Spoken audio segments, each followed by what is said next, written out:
La conférence sur l'avenir de l'Europe devait être l'événement marquant de la mandature de ce Parlement.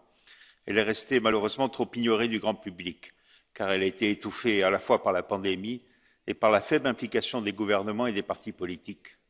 Elle a été affectée aussi, malheureusement, par une certaine volonté d'en limiter le contenu. Cependant, un débat est lancé, il doit continuer. C'est essentiel pour l'avenir de l'Europe.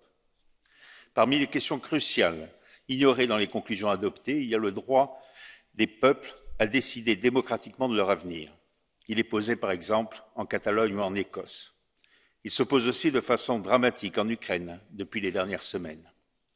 Sur la plateforme digitale qui permettait l'expression libre des citoyens, la proposition de débattre d'un mécanisme européen de clarté démocratique pour contribuer à la résolution d'éventuels conflits de souveraineté a été la deuxième proposition la plus soutenue.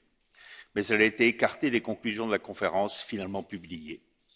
Si l'Europe n'a pas le courage de formuler des propositions démocratiques pour résoudre les conflits de souveraineté, y compris contre la volonté d'États membres nostalgiques du siècle dernier, elle prend le risque d'être affectée par des crises politiques graves dans l'avenir. Pour ce qui nous concerne, nous continuerons à soutenir une telle proposition. L'Europe doit faire en sorte de contribuer à l'avenir de tous ses citoyens et de contribuer à l'avenir aussi de tous les peuples qui la composent, en leur assurant la possibilité d'exercer leur droit à l'autodétermination, qui est un droit fondamental.